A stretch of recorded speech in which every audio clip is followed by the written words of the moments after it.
Recall! Yeah!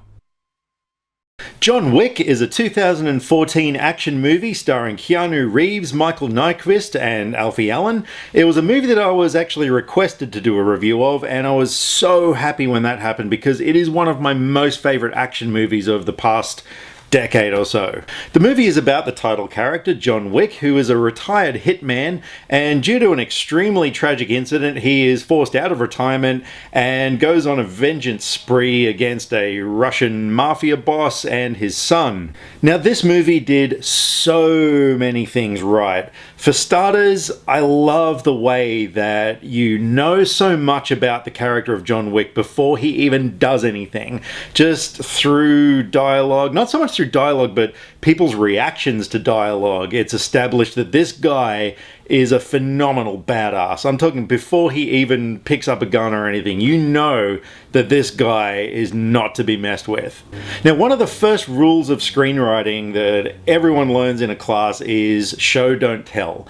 In other words, instead of explaining things through exposition, through dialogue, show things instead. And, the opening scene, you find out so much about what's happened with John Wick and his wife through, just sort of flashbacks and things that you're seeing. There's barely a word spoken, but you already know a lot about what happened. The movie did an incredibly good job of establishing its own self-contained world. You've got this underground society of hitmen that live by a code and have their own rules, and everyone kind of knows each other, that sort of thing. And, the movie really did such a fantastic job of establishing the parameters within this world, that kind of thing. And it was completely believable as well. So the directors, Chad Stahelski and David Leitch, were actually stuntmen prior to doing this. This was their directorial feature debut. And my God, you could seriously tell that this was handled by people who love the craft of good stunt work. And Keanu Reeves, even though, look, he's just such a likable guy. I mean, even though, he doesn't have a huge emotional range kind of thing, but this character didn't need that. He got it right where it needed to be right. But one thing that I loved was that you could tell clearly that he was doing nearly all of his own stunts. All the hand-to-hand fight scenes, the car stunts, all this sort of stuff, they didn't do heavy, fast editing and tight close-ups or anything. You could genuinely tell that it was Keanu Reeves doing all of this work. And man, if I was wearing a hat right now, I would be tipping it to you, sir, because you did a fantastic job. And credit to the directors as well for letting him do that and just getting it right. Aside from all that, the cinematography was just beautiful. There were some really nice shots. There was kind of a bluish hue to a lot of the film, and in other scenes, like use of colored lights and everything were done to really good effect. And not only that, but in an action movie, you want the camera constantly moving because that creates energy in a shot. And this was one movie where they nailed it. Even scenes where it was just sort of a shot of a person talking, there would often be slight movement, that kind of thing, and it really added to the kinetic energy of the movie overall. Aside from that, we had a really great supporting cast. We had Ian McShane, Willem Dafoe, Adrienne Palicki.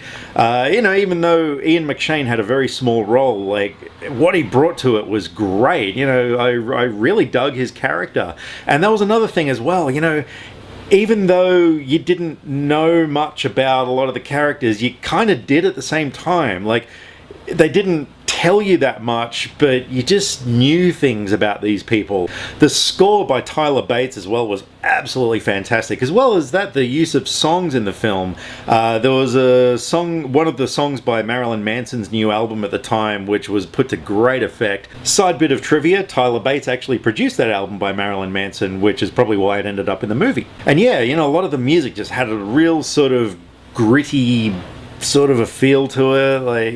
It really complemented the visuals perfectly. John Wick also featured some fights and gun scenes that would seriously have Robert Rodriguez salivating. Some of the creativity that went into these sequences were absolutely astounding. There was just some fight moves that we've never seen before and stuff like that. And that was one thing, even though the plot was very simple and it was still the kind of thing, like, I just felt like it was a fresh movie, and I really dug that about it. So as far as any criticisms I could pick with the movie, they're very few and far between. There was one thing that I noticed, there was a use of subtitles throughout the film, and one thing I really love is when people go to make a movie and they look at something that's been done 1,000 times before and think, how can we do this differently? And they used subtitles in a way that was very creative, but it wasn't consistent. It actually just started off with normal subtitles, but it was almost like they suddenly had this idea of like, hey, let's do this with the subtitles instead. But so there was kind of a shift there. It wasn't very consistent, which is a really, really tiny little criticism. The only other couple of things, there was a scene in a nightclub, which, oh my God, the nightclub shootout was fantastic. But there was a bit where John Wick's going through this crowded dance floor and, you know, he's shooting some guys, and everyone just keeps dancing to the music, and I didn't think it was that great a song. Like, you know, if someone's getting shot next to me, it'd have to be a pretty decent tune for me to keep going, yeah, hey, look, that guy got shot, I don't even care, I'm having a good time, everybody. Sorry about that. Yeah, but then when the fight goes up to the balcony level of the nightclub, then for some reason everyone starts panicking and dispersing, and yeah, that seemed a little bit weird. The only other thing that kind of bugged me was a bit, and it's not a major spoiler, a bit where the bad guy manages to capture John Wick, and I mean, we've established this bad guy is a real badass. I mean, you know, he'll kill you if you look at him wrong, but yeah, so he's got this opportunity to kill John Wick, and he doesn't. You know, instead he decides to sort of, you know, have a big dialogue scene with him strapped to a chair, and we all know what happens after that. But yeah, it was kind of like, yeah, that didn't really work for me. So look, if you're one of the few people who hasn't seen John Wick, you've got to see it. If you like action movies, if you like movies, you've got to see John Wick. It is so freaking good. It's extremely violent. I'm not going to lie. There are some scenes that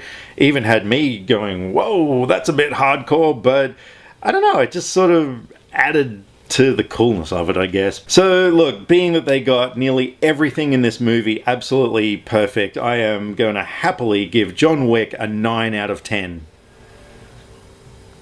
So like I said, if you haven't seen it, make sure you check it out because it is absolutely essential viewing. And thank you very much to Heath Wheeler for requesting that I review this movie because it gave me an excuse to watch it again. Not that I ever need an excuse, but what the heck. So how about you? Do you have any movies that you'd like me to review? Let me know. Drop me some comments either here or on Facebook. All the links are down below because I like to talk about movies and I would love to talk about movies with you. Catch you next time. Hey you there. Yeah, I'm talking to you. Click subscribe. You see the big word up the top that says subscribe? Well, click on it. Click on it now. Do it. Yeah.